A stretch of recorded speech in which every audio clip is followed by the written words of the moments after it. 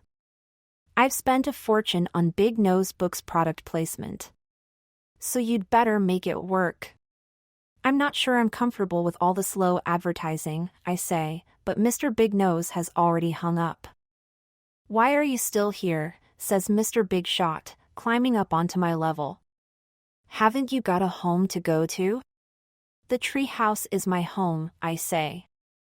I live here. Well, just keep out of the way, says Mr. Big Shot. We're about to film the scene where Terry painted a cat yellow and turned it into a catenary. But I was there. I say. I was in that story. I tried to stop him. Well, we can't have that, can we? Says Mr. Big Shot. I think moviegoers will love to see a flying cat, so if you could just keep off the set, that would be great. But I say. Terry. Tell him. Terry shrugs.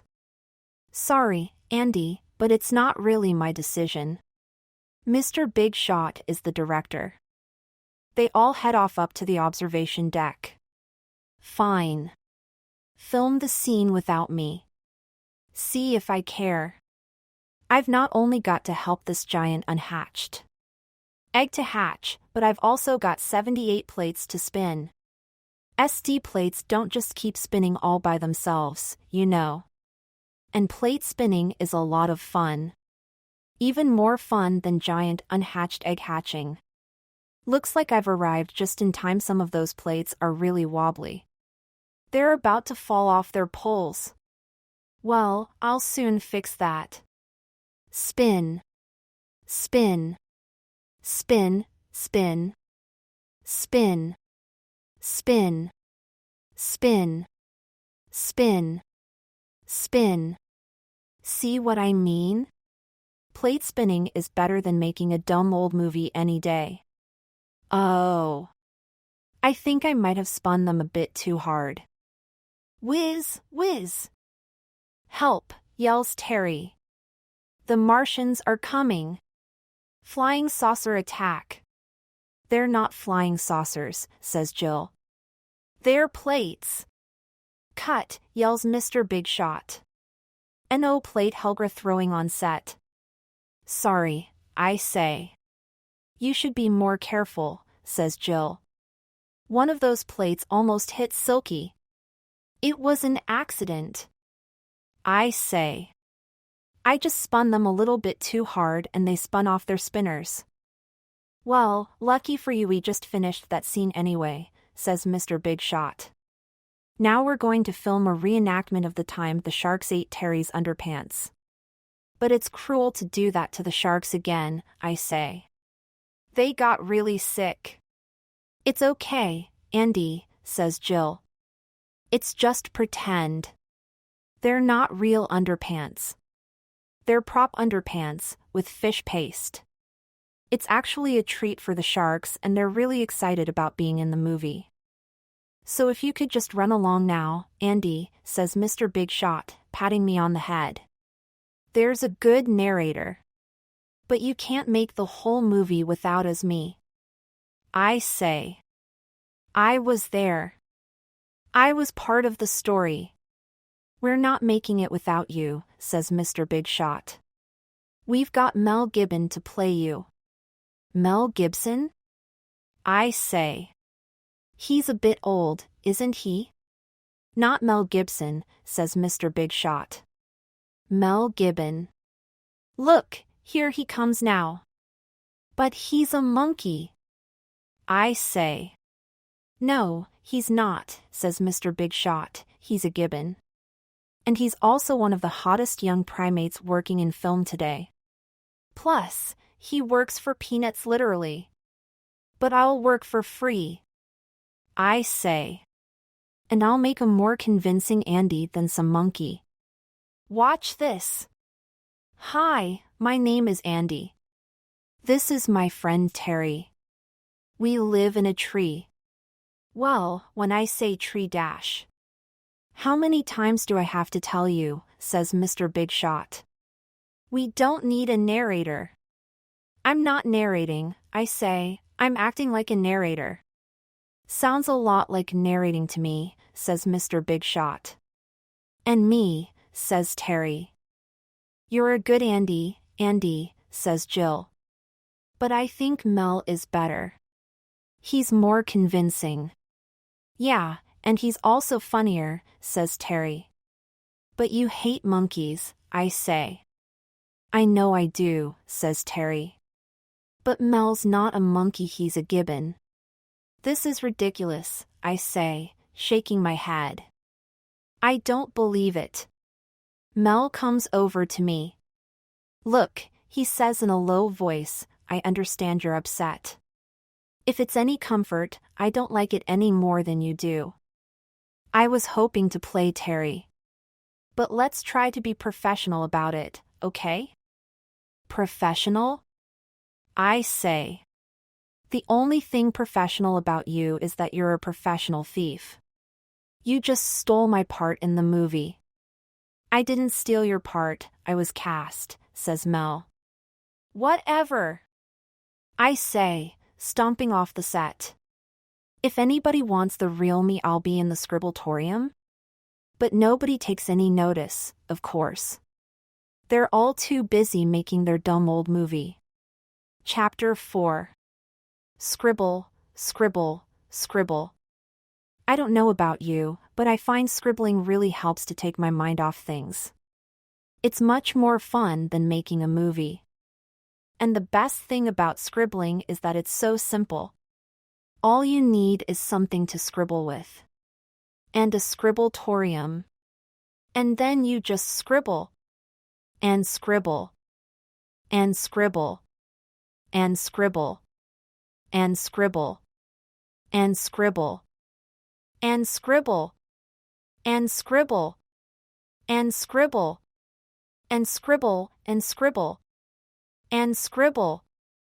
Kablum. Oh. You know what I said about how scribbling is really simple? Well, I forgot to say that it can also be quite messy.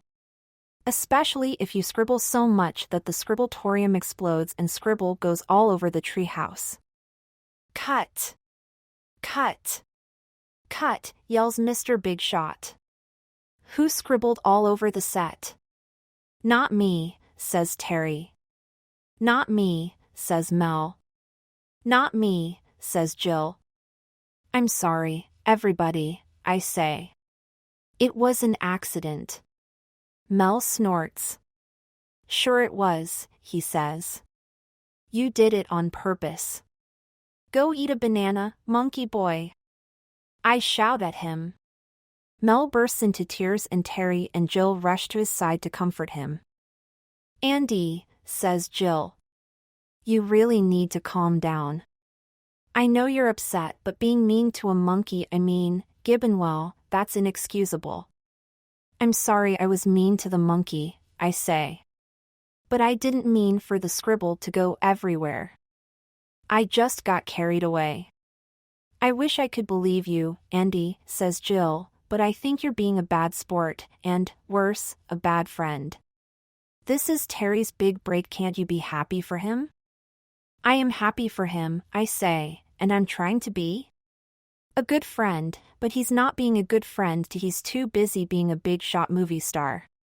And then he'll probably just go off to Hollywood and leave me here all alone. I don't think Terry would do that, says Jill. Do what? Says Terry. Go off to Hollywood and leave Andy here all by himself. Of course not, says Terry. You could come with me, Andy. I'll need somebody to carry my bags. You can be my butler. Butler? I say.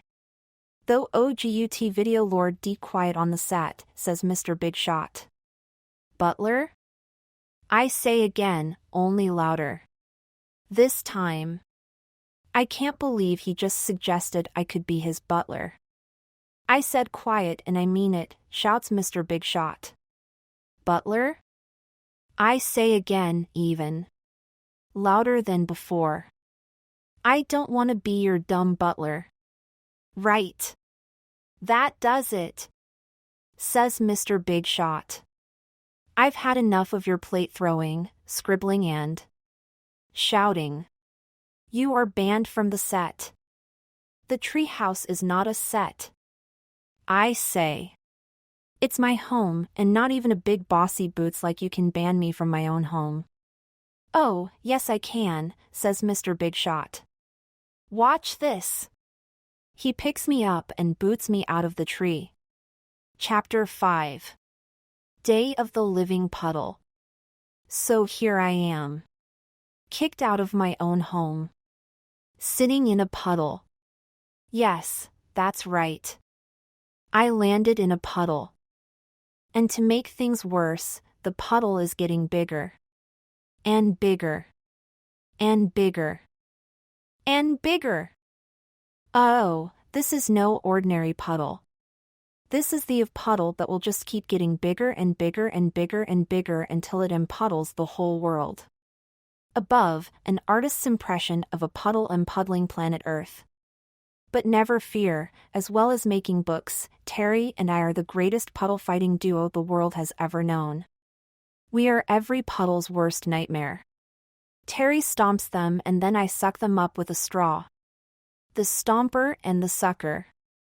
Come to think of it, our story would make a great movie. But this is no time to be thinking about movies. This is real life. I have to send out the secret puddle fighting call and get the old team back together. Stomper! I yell.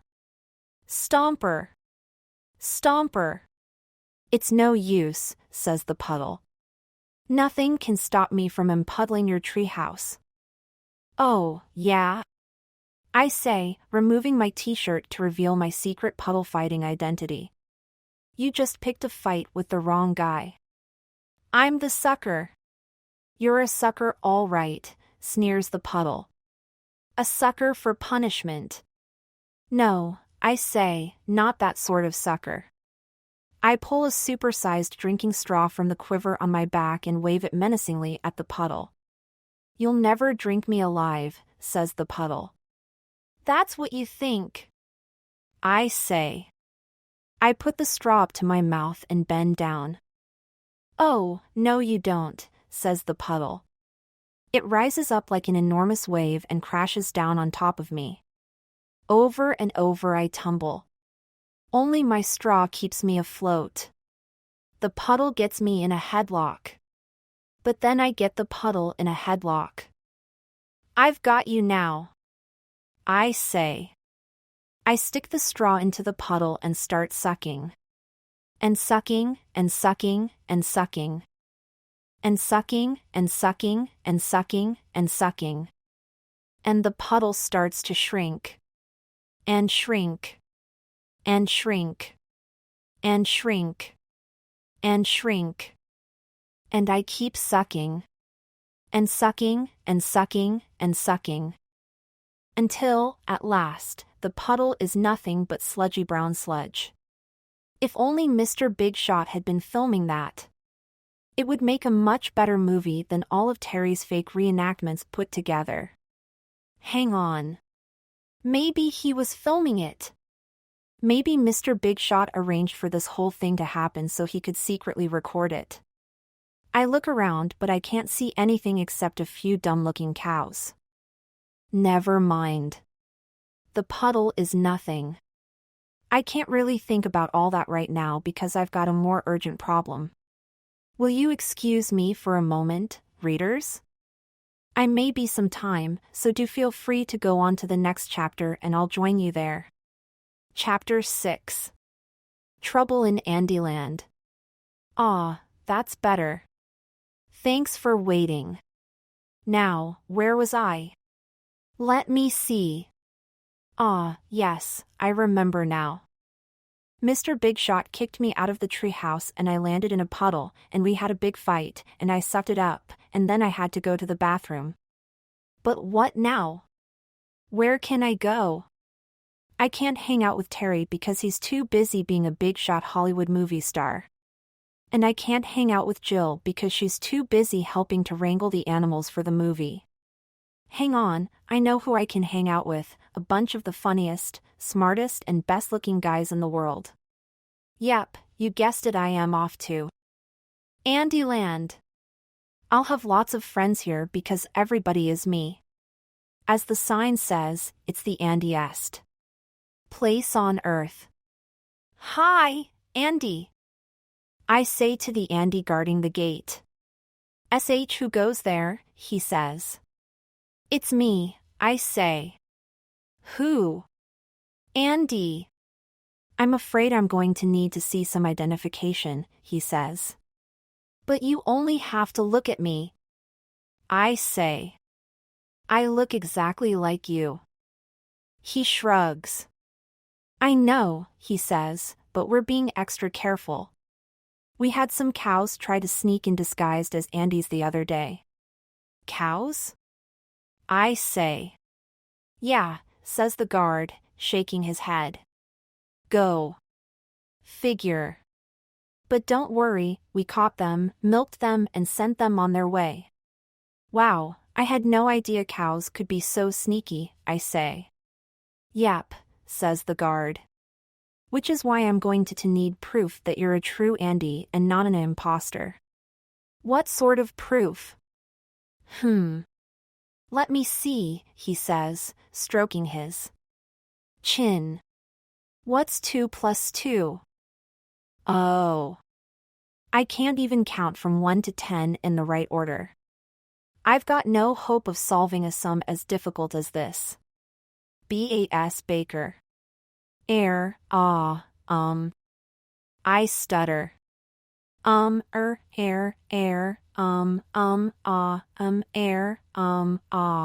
Eep, ah. I don't know. "I don't know either," the Andy guard says. "Congratulations, Andy, you passed the test. You may enter."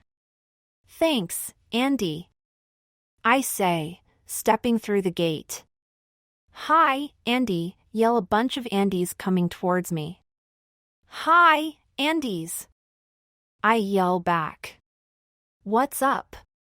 "You are," say the Andys, lifting me onto their shoulders and carrying me down the main street. I love coming to Andyland. More and more cheering Andys come out onto the street until there are so many Andys we can't go any further. They are chanting my name. Andy, Andy, Andy. Or are they just chanting their own names? It's a bit hard to tell with Andys. They're kind of excitable. Andy, Ande. Andy. The chanting is getting louder and louder. It's time for me to speak to them. The Andys lower me to the ground. Then they arrange themselves in a pyramid and help climb up. A chair goes up from the crowd. "Quiet down, every Andy," I say. But they don't quiet down. They're getting louder. And louder. And louder. "Every Andy," I yell. "Shut up." "No," they yell. "You shut up." "No," I say. "You shut up." "No, you shut up," they say. "No, you shut up," I yell. "No, you shut up," they yell back. "No," I shout as loudly as I can. "You shut up infinity times more than whatever you say." The Andys are silent. You've got to hand it to me, I sure know how to shut myself up. "Thank you," I say. "And thanks for the parade." I love parades. "We know," they yell in unison. It is good to know that I can count on Andys like you to cheer me up. "We know," they yell again. You will be pleased to hear that I will be staying in Andyland until they finish filming the Treehouse movie. The Andys gasp. There's going to be a movie? They say. Yes, I say, but dash. Why, shouts the crowd. A Treehouse movie. We're going to be movie stars? We're going to be famous. Hold on, I shout. Before you get too excited, you should know one thing, we are not in it. We've been replaced by a monkey, and Terry is the star. The Andys gasp again. Terry is the star? Yeah, I say, shrugging. I'm as surprised as you are. He's not even that funny. Yes, he is, say the Andys. Terry is really funny. We love Terry. No, we don't, I say. Yes, we do, shout the Andys. Terry is cool. No, I say, he's not. Yes, he is, say the Andys. Infinity times more than whatever you say. Darn. They've got me there, but, hey, who can blame them? They learned from the master. Okay, you win, I say. But it doesn't change the fact that we're not in the movie. Who cares, they shout. Terry is our favorite anyway. Let's go see the filming. Bad idea, I say. We've been banned from the set. But the Andys just ignore me. They're too busy charging up Andy Street towards the main gate. No, I yell. Wait! Come back! You're supposed to be on my side. We are, they say, surging past me. But we like Terry better. Sorry. The Andys swarm out of Andyland. Up the ladder. And onto the observation deck where Mr. Big Shot is filming a reenactment of the time Terry got caught in a burp gas-filled bubblegum bubble. Hey, yells Mr. Big Shot. No Andys on the set. But the Andys ignore Mr. Big Shot. They just keep climbing and climbing and climbing. Mel Gibbon is whacking golf balls at the Andys, trying to hold them back, but there are too many Andys and not enough golf balls. The observation deck overloaded with way too many Andys is swaying dangerously. Abandon set, yells Mr. Big Shot. Abandon set. But it's too late. There is an enormous crack, the observation deck crumbles and we all crash into the forest below. Chapter 7. Cowduggery. All the Andys land in a big sprawling pile. But I land headfirst in a nearby prickle bush. The Andys are groaning and yelling and shouting as they try to untangle themselves.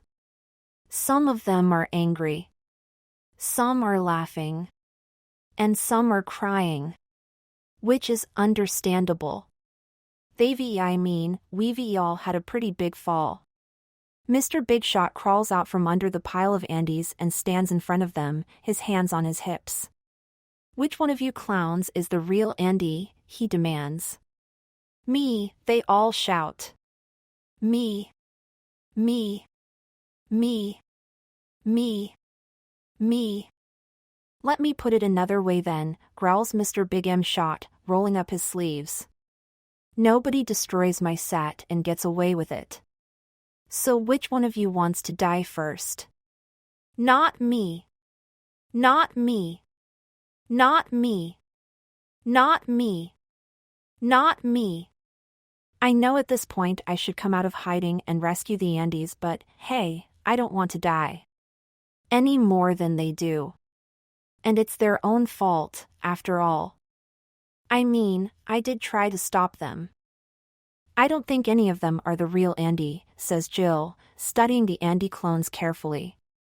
I know him pretty well and none of these Andys look quite right. Then where is he, says Mr. Big Shot. Probably hiding, says Mel Gibbon. He obviously put the Andes up to this to disrupt the filming. Pretty low trick to get a bunch of clueless clones to do your dirty work for you, but that's obviously the sort of person he is. Well, he'll find out what sort of person I am if he ever dares to show his face around here again, says Mr. Big Shot, pulling his cameras and camera operators from the pile. Come on, you lot, he barks. We've got to rebuild that observation deck and get this movie back on track. Let's go! As Mr. Big Shot and the crew leave, one of the low Andes turns to Terry and says, "Sorry we disrupted your movie, but it's not really our fault, you are a terrible observation deck builder." It's not my fault, says Terry. The deck wasn't designed to hold so many Andes. It's Andy's fault for letting you all out of Andyland. I want to yell, I didn't let them out. I tried to stop them, but they wouldn't listen, but that would mean giving away my hiding place, and, all things considered, it's probably best for this Andy to stay hidden for the time being. Come on, Andes, says one of the Andes. Let's go back to Andyland. It's more fun there. And, Terry, if you see Andy, can you tell him we'd prefer he doesn't visit for a while? I think we need a little break from each other. Sure, says Terry. I know exactly how you feel. And with that, the Andys start hobbling and limping their way back to Andyland. Poor Andy, says Jill. He must be really upset to have done something like this. Maybe you should go and find him, Terry, and tell him you're not mad at him, But I am mad at him, says Terry. Just because. He's not in the movie, he wants to wreck it for everybody else. I know it looks like that, says Jill, as she and Terry and Mel start walking back towards the treehouse, but maybe there's another side to the story. I'm not sure we can believe everything those Andys are telling us. Or anything the real Andy tells us either, says Mel. I'm climbing out of the prickle bush when I hear voices. And mooing. And the unmistakable sound rate of cud chewing. A pair of trench-coated figures emerge from the trees on the other side of the clearing. They are holding microphones and recording equipment. Which is kind of weird, given that they are cows. I'm going to sneak up on them and find out what they're up to. I'm pretty well camouflaged with these prickles all over me, I just need something to cover up my head. I look around. All I can see is a whole bunch of dried-up old cow pats. Disgusting, but perfect.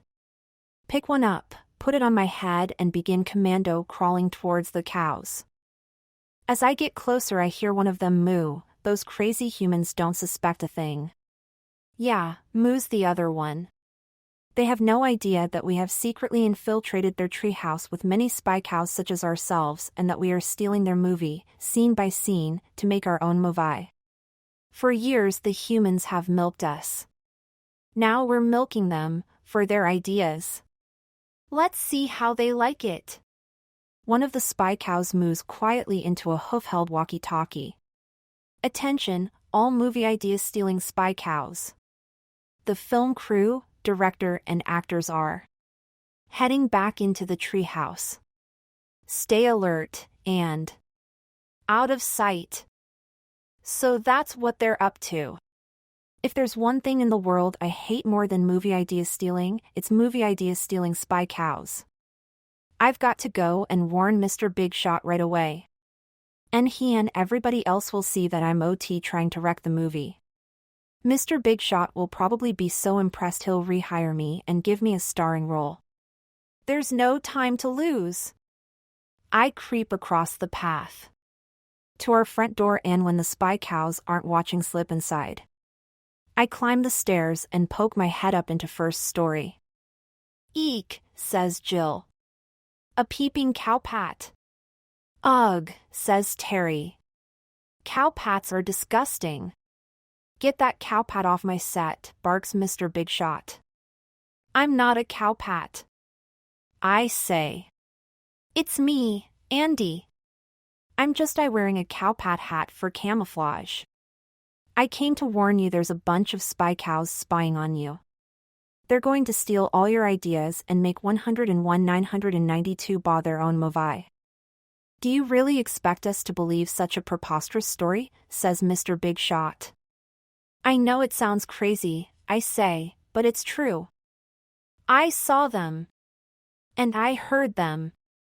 I really don't think cows would do that, says Jill. They are such honest, trustworthy animals, not these ones, I say. They're spy cows. And if you don't believe me, go back through the book and see for yourself. There's a spy cow hiding on every single page. Asterisk. Asterisk, it's true, there really is. And sometimes there's even more than one. Are you out of your mind? Says Mr. Big Shot. We've got a movie to make. We haven't got time to be looking at boring old books, especially ones that haven't even been written yet. Fine. I say. I was only trying to help. Let the spy cows steal your stupid movie. See if I care. Hey, Andy, says Mel Gibbon. If what you say $1 is true, why don't you go and audition for the movie Making Cows? You make a very cold of convincing cowpat. Yeah, says Terry, you not only look the part but you smell like one, too. High five, my man, says Mel, holding up his paw. Terry high-fives him and they both dissolve into helpless giggling. Ha. Ha. Ha. Ha. Ha. Guess I'll be going, then, I say. Have fun with your new best friend, Terry. Goodbye. Forever. Chapter 8. My Autobiography. Of My Life. By me, and not Terry. I stomp down the stairs, out the front door and fling my cowpat hat into the forest. The movie is not my problem anymore. And neither is Terry. We are done. Who needs him anyway? Not me. I can draw my own pictures. And now I can finally get started on the autobiography I've always wanted to write. I feel a hand on my shoulder and look up. It's Jill. I came to see if you were okay, she says. Yeah, I'm fine, I say. I'm quite busy, actually. I'm writing my autobiography. That's great, Andy, says Jill, but won't Terry be too busy to illustrate it? Yeah, probably, I say. But it doesn't matter because I can do it myself. Look. I hand Jill the pages. Hi, my name is Andy. I used to have a friend called Terry, but he's not my friend anymore because he's a stupid dumb. And his new best friend is a monkey called Mel Gibbon who stole my part in the movie. Which is why I'm writing and illustrating this autobiography of my life by me and not Terry. Jill hands the pages back to me. So? I say. What do you think? I think the title's a bit long, she says, and it's kind of confusing. Why? I say. Well, for a start, autobiography already means that you're writing the story of your life, so there's no need to say, my autobiography of my life. You're just using extra words for no reason. But I was just trying to be clear that it was about my life and not Terry's, I say. Well, that's another thing, says Jill. You say it's about you, but all you're really doing is going on don't mean and on about Terry, and I don't mean to be rude, but it isn't very nice, and it's a little bit boring. Yeah, I guess you're Shima right, I say. Terry isn't very nice and he can be quite boring. I'll make a new one. I write another version as fast as I can and give it to Jill. Is this better?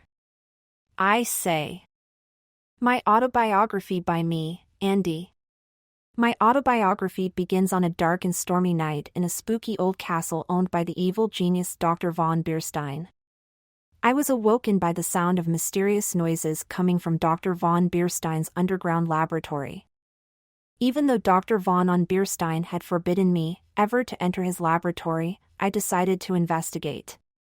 With only a feeble candle to light my path, I made my way down the creaky, crumbling staircase and came to a heavy wooden door with a warning sign on it that said, "Warning.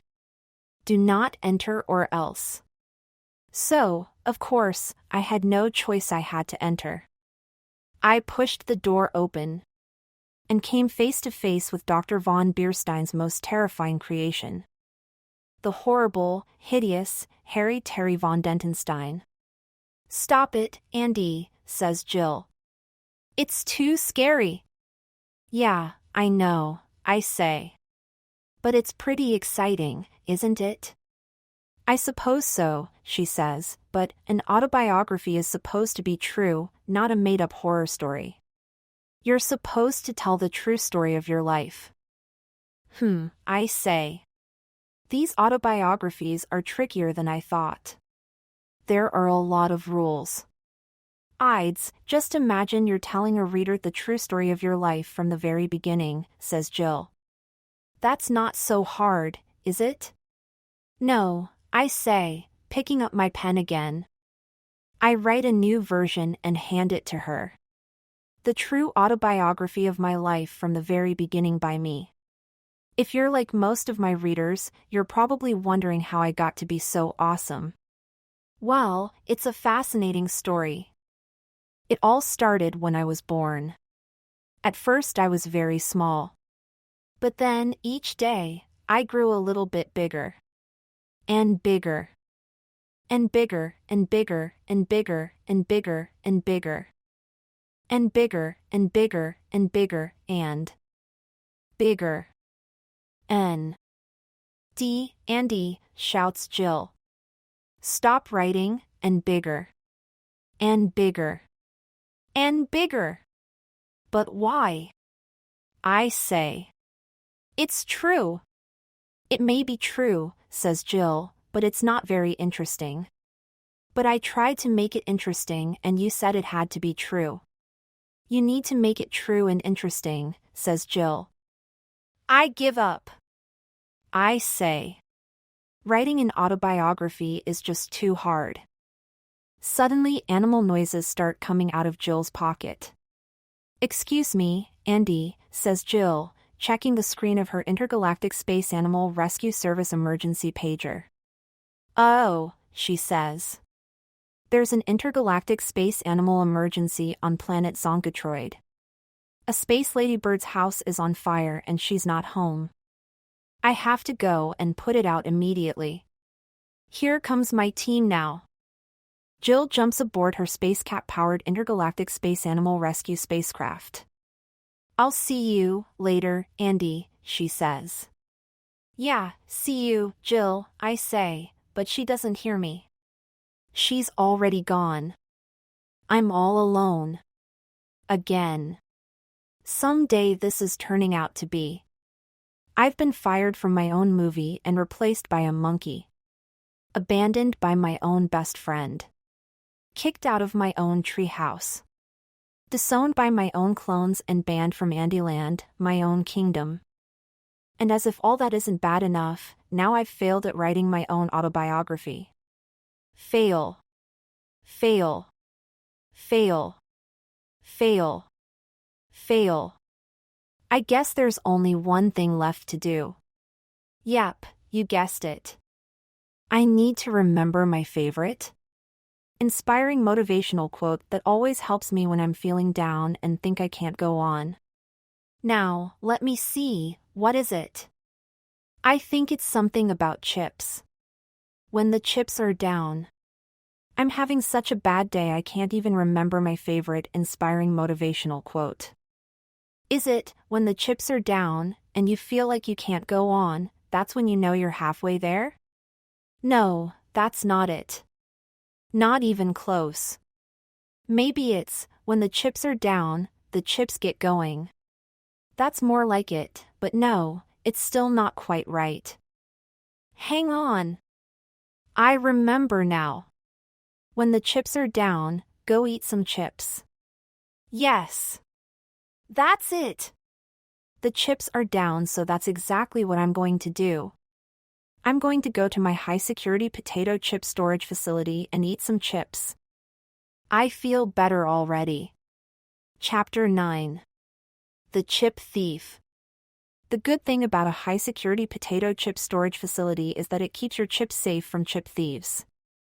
The bad thing about a high-security potato chip storage facility is that it can be quite hard to get into, even for the rightful owner of the chips. First, you have to tiptoe through 1,000 loaded mousetraps without getting snapped. And then you have to evade a deadly network of 100 laser beams. Next, you have to avoid getting crushed to death by a 10-ton weight. And then, if you survive all that, you have to. And, in the unlikely event you manage to defeat the very angry duck, then you are faced with the most advanced safe lock ever created, a locking system so complicated, in fact, that there's only one person in the whole world who is smart enough to open it, and that's me. Hold on.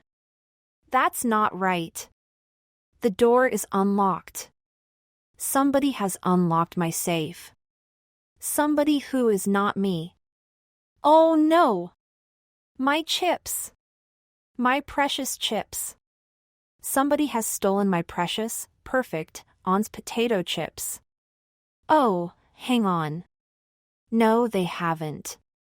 The packet's still here. I probably just forgot to lock the door. Oops. That's funny. There's only one left. I thought I had more than that. I take the last chip out and bite into it. .0, it tastes as good as ever. Actually, no it doesn't, it tastes like cardboard. 2E. That's because it is cardboard. Somebody, probably Terry, snuck in here, unlocked my safe, stole my chips and replaced them with a single cardboard replica in the hope I wouldn't notice. I can't believe it, that chip thief Terry has stolen my chips. This means war. But first, a rage-filled rant, that rhymes. Once Terry was a friend on whom I could depend. I could not comprehend how the fun would ever end. But now my trust he's trashed. Into my vault he crashed. A wicked plan he hatched. My precious chips he snatched. He stole my chips, that rotten thief.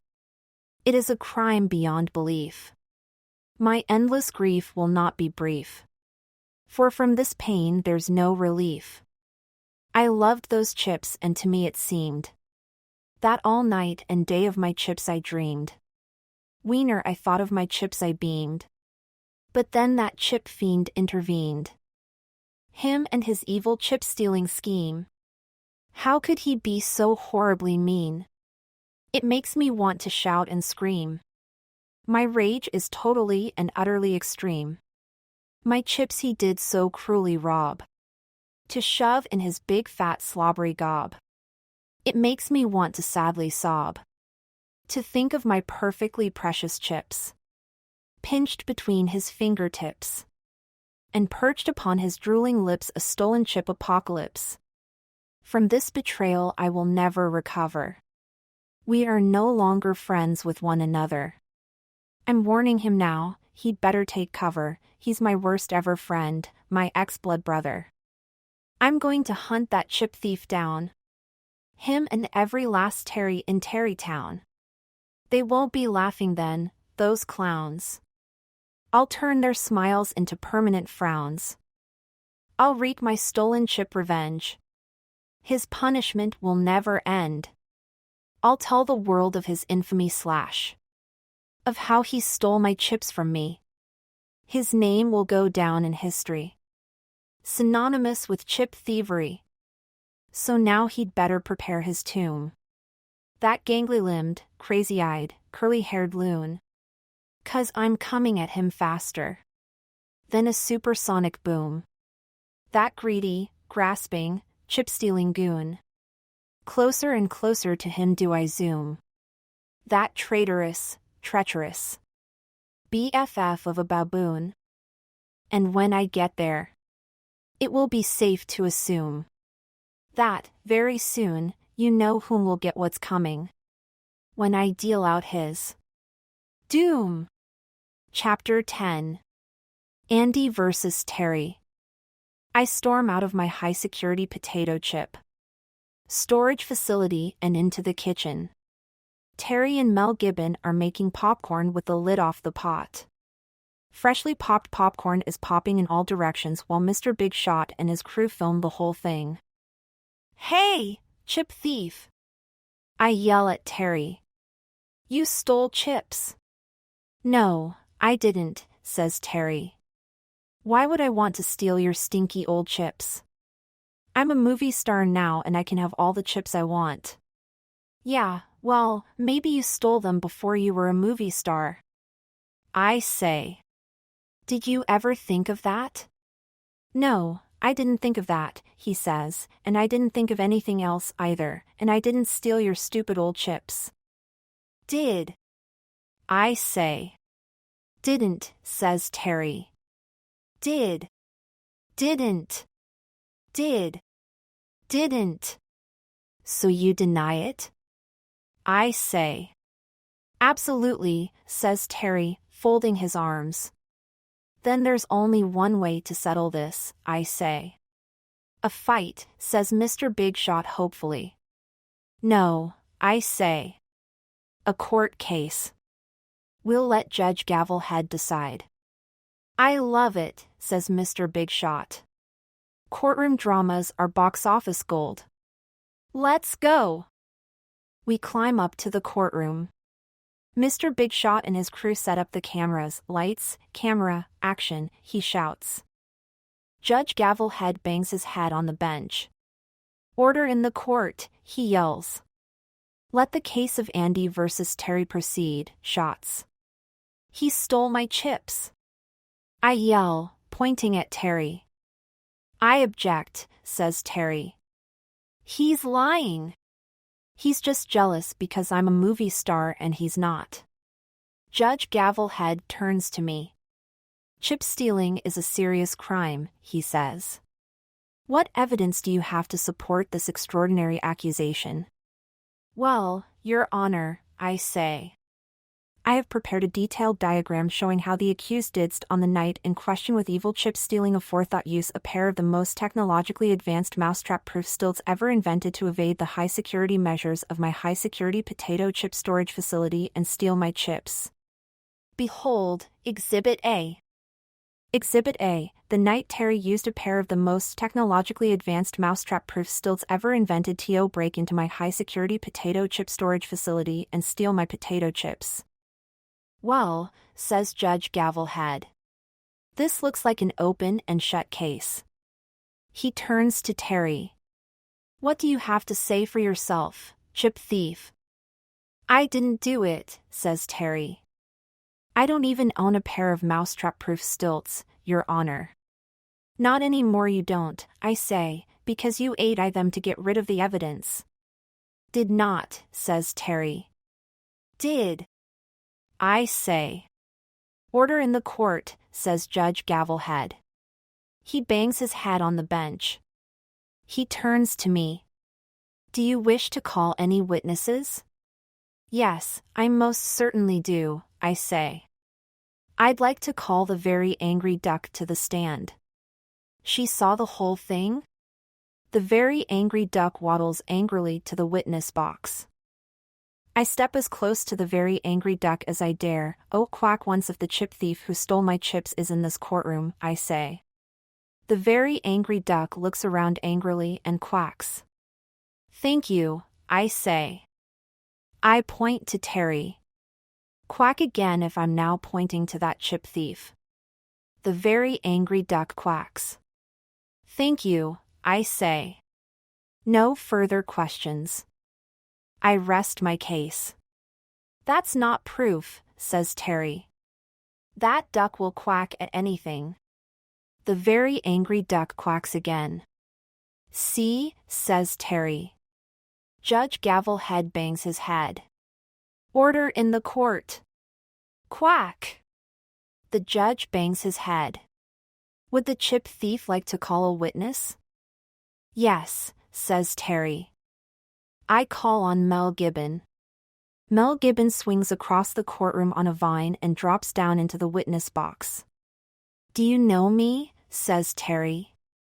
Says Terry. Yes, says Mel, you're my best friend. Thank you, says Terry.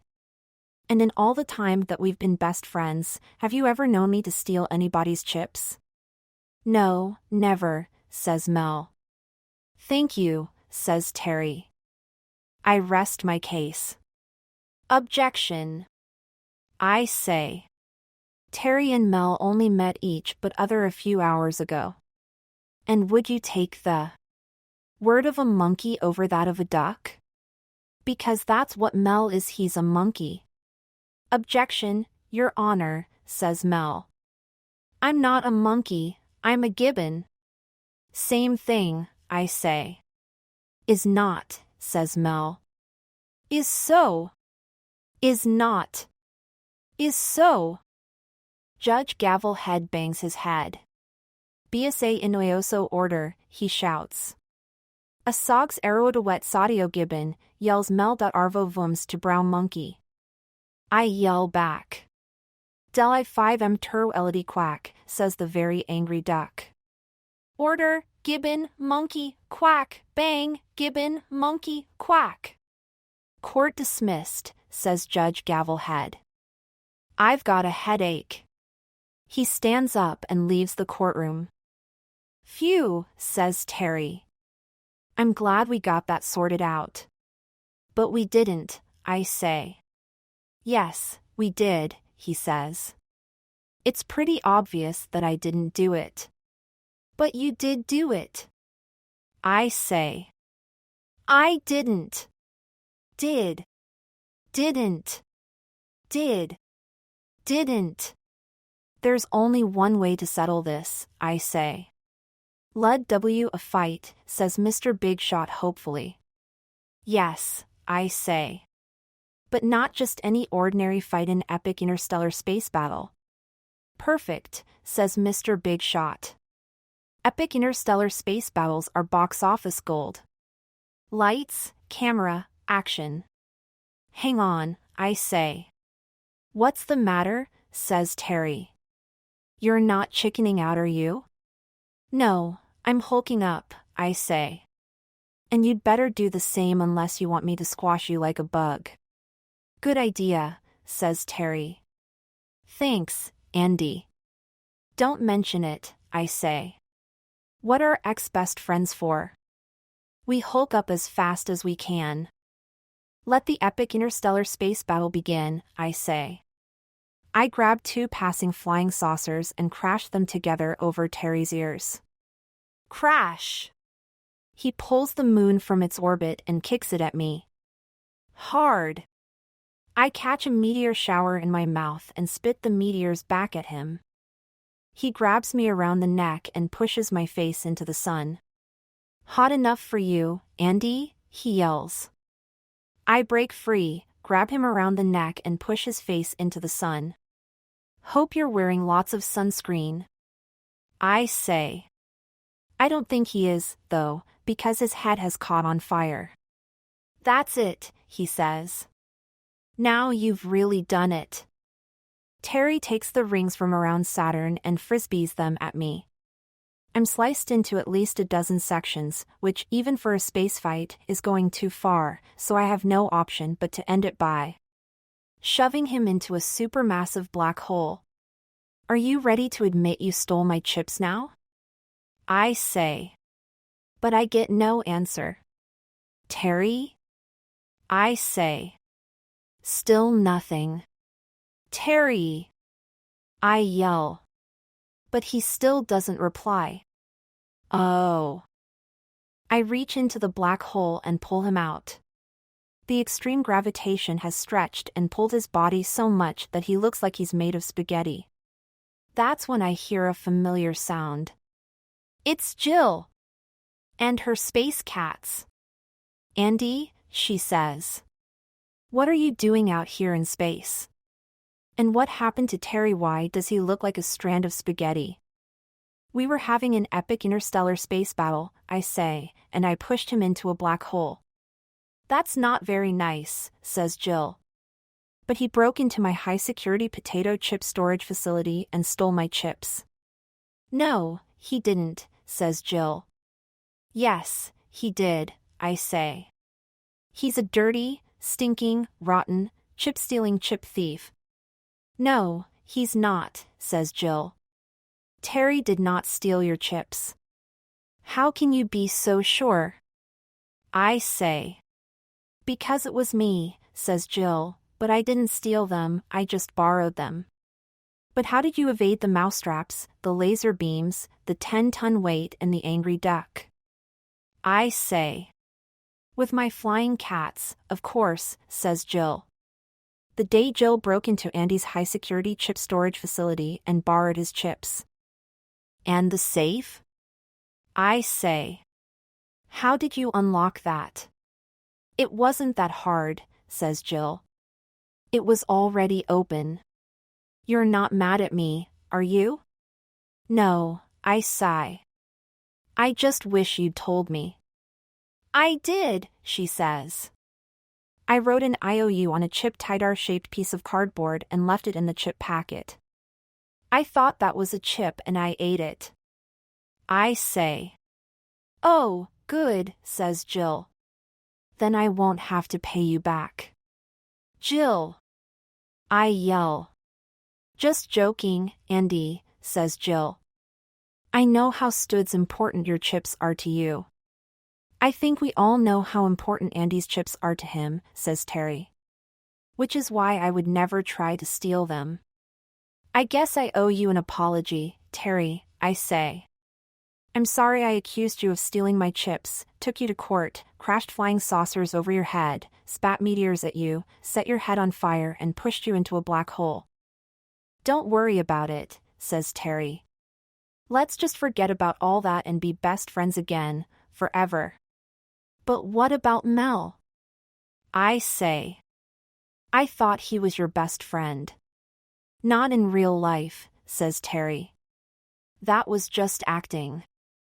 I mean, he's a funny guy and I really like him, but you will always be my best friend, Andy, my best friend. And you'll always be mine. I say. Cut, barks Mr. Big Shot through his megaphone as he flies in on his space director's chair. That's perfect. Brilliant. It's the action-packed, twist in the tail, feel-good ending the movie needed. You filmed all that? I say. You bet, says Mr. Big Shot. I got the whole thing. The public are going to lap it up. You three are going to be big movie stars. Me, too? I say. Yes, says Mr. Big Shot. Every movie needs a supervillain. You'll be the one everybody loves to hate. What about me, says Jill. And Silky? Will we be in it? Of course, says Mr. Big Shot. Intergalactic Space Animal Rescue Service, hilarious. But it's not meant to be funny, says Jill. Space Animal Rescue is a serious business. But Mr. Big Shot doesn't hear Jill. He's already on his way back to Earth. See you on opening night, he shouts. Chapter 11. Big Shot Movie Stars. Hi, my name's Andy. I used to write books, but I'm too busy to do that anymore because now I'm a famous big shot movie star. This is my friend Terry. He's a famous big shot movie star, too. And this is our friend Jill and her cat Silky. They're famous big shot movie stars as well. And so is Jill's donkey, Mr. Hee-Haw. And her cow, Pat. In fact, all of Jill's animals are famous big shot movie stars. Well, when I say we are all famous big shot movie stars, I mean, we're going to be, just as soon as our movie comes out.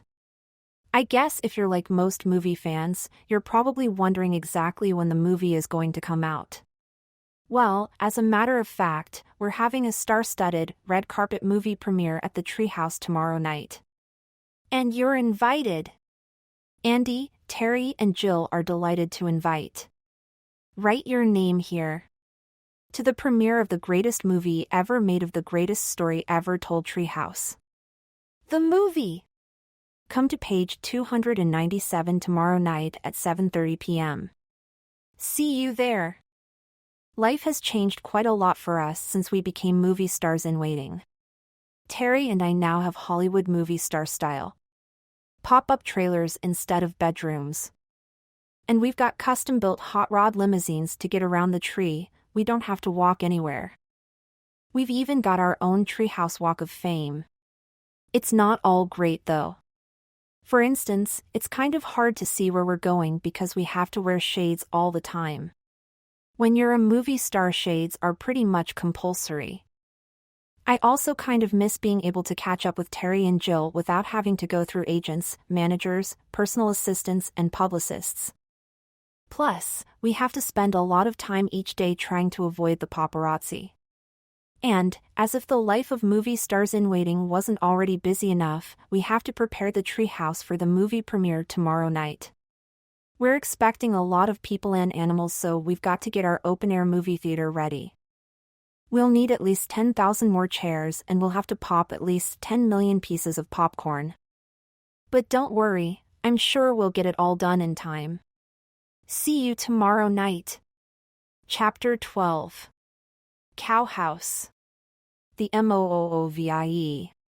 Wow, no time at all seems to have passed since the end of the last chapter, and yet it's already tomorrow night right now. Welcome to our movie premiere. Everyone is coming. In fact, they should be here already, because the movie is due to start in 10 minutes and the only ones here are Terry, Jill, me and you. But where is everybody else? Terry, you did send out all the invitations, didn't you? I say. Yes, says Terry. I gave them all to Bill the postman to post. And all my animals know about it, says Jill. They've been really looking forward to it. So where are they? I say. Jill shrugs. I don't know, she says. Oh, look, here comes someone now, says Terry, pointing. We see a group of animals, chattering and chirping, approaching from the edge of the forest. Okay, I say, everybody just act cool. There's probably going to be a riot when they recognize us. Yeah, says Terry. Lucky we've got these little velvet ropes to protect us. But instead of heading towards our tree, the animals walk right past our searchlights, our velvet ropes and red carpet and head deeper into the forest. That's weird, I say. Yes, says Jill. They were talking about a movie, too, although they weren't saying movie, they were saying movie. I gasp. What? Says Terry. It's those spy cows I was trying to tell you about, I say. I think they've stolen our movie and our opening night as well. I already told you, Andy, says Jill. I just don't think cows would do that. They're not interested in movies unless the movies are about grass, of course. Above, an artist's impression of a poster for the sort of movie Jill thinks cows would be interested in. Perhaps you're right, Jill, I say. Maybe ordinary cows are not interested in most movies, but these are no ordinary cows. These are movie-making spy cows. You believe me, don't you, Terry? No, I don't, says Terry, and I believe in a lot of pretty unbelievable stuff. Okay, fine, I say, let's just follow those animals and maybe you'll believe it when you see it. We set off into the forest. We can hear the sound of an excited crowd in the distance. More and more animals and people appear in front of us, around us, and behind us. We come over a rise and see a vast open area packed with people, animals, and cows, especially cows, all sitting in front of a giant movie screen. Look at that, I say, Cow House, the movie. Now do you believe me? Shoo, says Terry. The movie is about to start. Hey, says Terry. Those cows look just like us. Yeah, I say. Except they're cows. Shoo, says Jill. Arg. My udder's on fire. Phew. Hey, says Terry, that's just like when my pants were on fire. I know, I say. That's where they got the idea. Shoo, says Jill. Hey, says Jill, that's just like what happened to Silky. No, it's not, says Terry. She turned into a catenary, not an udderfly. Shoo. I say. Hey, says Terry, that's just like my ninja snails. I know, I say. Those cows have stolen all our stories. Shoo, says Jill. Hey, says Terry, that's just like when the shark ate my underpants. Duh. I say, jumping up in front of him. Don't you get it yet? Sit down, Andy, says Jill. I can't see the movie. Cows are funny, says Terry. They're also thieves, I say.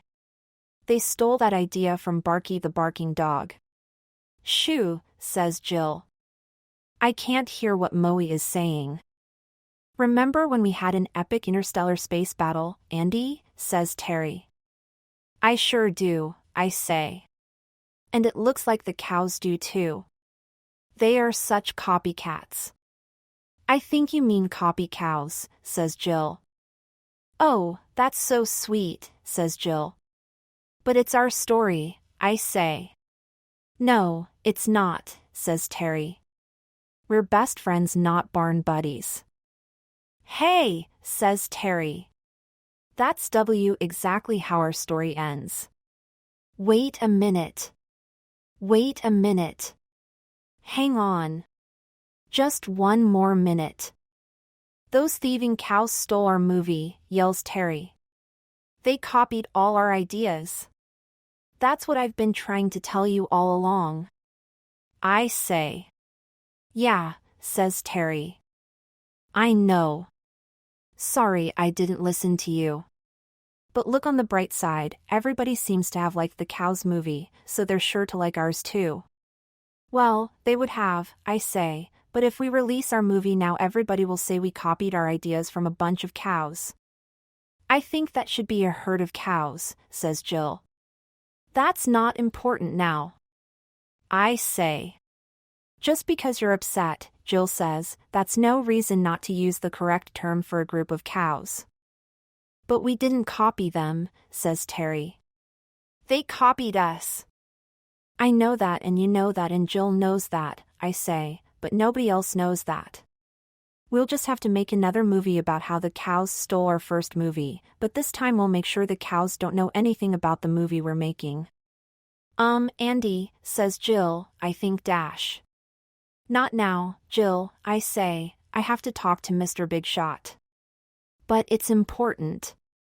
It will have to wait. I say. We need to get started on our next movie right away. Let's find Mr. Big Shot and get filming. Here he comes now, says Terry. Hey, Mr. Big Shot, I say. We need to talk to you. Hi, gang, he says. Great movie, huh? Well, kind of, I say, but it was our movie. Yeah, says Mr. Big Shot, shrugging. What can I say? The cows got there first. Your movie is ruined. But, hey, that's show business. But we've got a great idea for another movie, I say, and we'd like you to direct it. We want to get started right now before the cows steal this idea as well. I'm sorry, says Mr. Big Shot, but the cows have already hired me to direct their next movie. It's about some cows who steal a movie idea about a movie about ideas stealing cows. It's going to be even bigger, better and creamier than Cow House, the movie. In fact, we're off to Hollywood right now. These cows are going to be big stars. Deja vu, whispers Terry. Deja vu, you mean, I say. Chapter 13. The last chapter. We get back to the treehouse and sit on the couch. So what do we do now? I say. I don't know, says Terry. What did we used to do before we were about to be movie stars?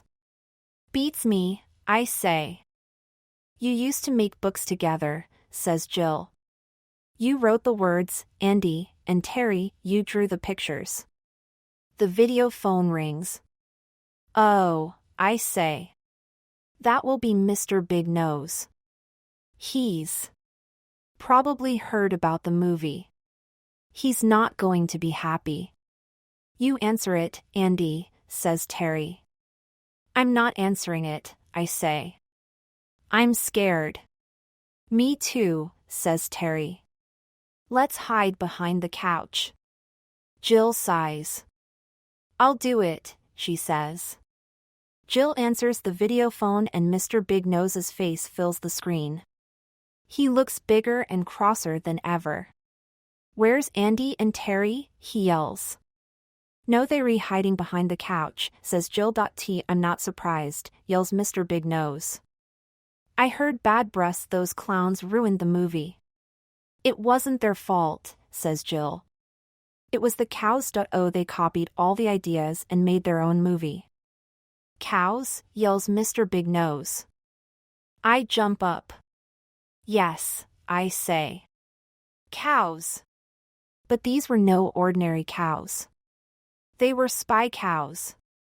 I tried to warn everybody, but no one would listen to me, not even Terry. Terry jumps up from behind the couch. That's not fair, Andy, he says. You were covered in prickles and had a cow pat on your head. You can't blame us for thinking it was just another one of your crazy schemes to wreck the movie, like the scribbling, the flying plates, and the Andy invasion. What? Yells Mr. Big Nose. You tried to wreck the movie? No, I say. I tried to save the movie. The plates and the scribbletorium explosion were both accidents. And I tried to stop the Andys, but they wouldn't listen to me either. And by the way, ISTUP also practically saved the entire planet from being impuddled by a giant puddle. That's enough, says Mr. Big Nose. This SDW whole explanation is the most ridiculous thing I've ever heard. In fact, it's so ridiculous it sounds like the plot of one of your books. Speaking of even which, if I can't have a movie, then I'll have a book instead. By midnight tonight. Without fail. Or else. Goodbye. Well, says Terry, that all seemed to work out quite nicely. Yeah, I say, except that we've got to write a book by midnight. No problem, says Terry.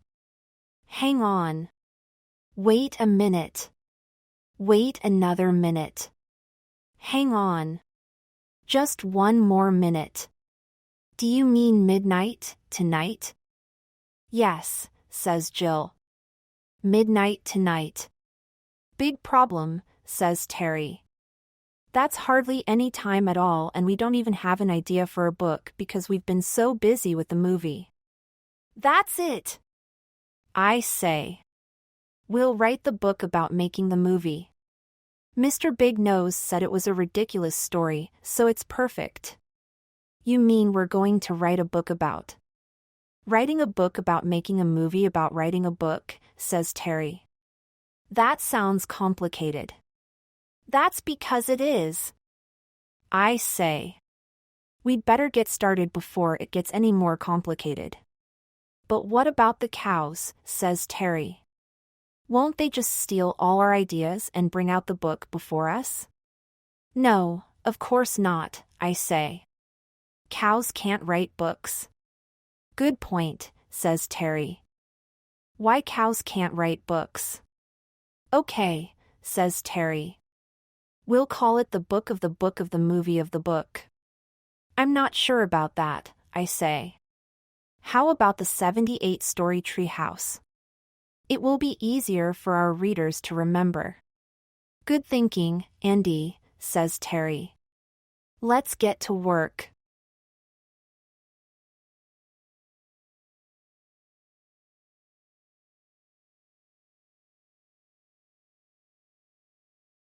It's action-packed, says Terry. Our best yet. Just one question. What is it? I say. How are we going to get it to Mr. Big Nose on time? I'm not sure, I say. But we need to think of something fast because it's 5 minutes to midnight. Look, says Jill. The giant unhatched egg is cracking. It must be about to hatch. I wonder what it will be, says Terry. I hope it's not a cow. Don't worry, says Jill. Cows don't hatch from eggs. But birds do, I say. Maybe it will be a really fast one, like a supersonic sparrow or a fuel-injected falcon, and it could deliver our book for us. It's a tortoise, says Jill. Oh, great!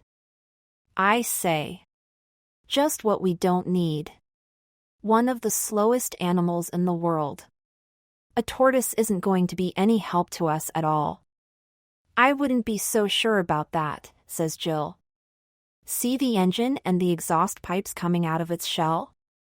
If I'm not mistaken, it's a turbo tortoise, one of the fastest animals in the world. The fastest and slowest animals in the world chart. We put the manuscript in the turbo tortoise's mouth and Jill explains where we need it delivered. The tortoise fires up and takes off faster than a speeding bullet driving a Ferrari.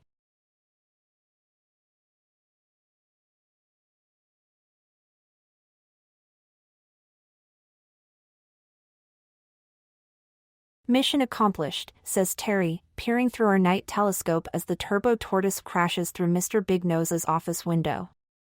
It's 11:59 p.m. and 59 seconds. The turbo tortoise has delivered the book with 1 second to spare. Yay! I say, grabbing Terry's hand and Jill's hand and raising them in triumph. Meow squawk moo. Cock-a-doodle doo. Honk oink neigh. Squeak roar bray. Oh, says Jill, looking at her intergalactic W Space Animal Rescue Service emergency pager. A gorilla has crash-landed a banana rocket on planet Kong. See you both later. I'm sorry the cows stole your movie, but your book is great. Much better than a silly old movie any day. Well, that was a fun day, says Terry. What are we going to do tomorrow? I'll tell you what you're going to do, says a voice behind us. We turn to see a mysterious woman wearing a brightly colored headscarf, large gold earrings and a necklace made of gold coins. She's holding a crystal ball in her hand. Who are you? I say. I am Madam Know-It-All, she says. I know all and see all, and I already know that you are going to build me a level where I can set up my fortune-telling tent and end my wandering ways. What a good idea, says Terry. It will be great to have a full-time fortune teller, then we'll always know what's going to happen next. And we can build some other new levels while we're at it. I knew you were going to do that as well, says Madam Know-It-All. Wow. I say. I knew you were going to say that, too, she says. What's going to happen next, says Terry. Nothing, she says, because it's the end of the book. I knew that, I say. I knew it first, says Madam Know-It-All. The end.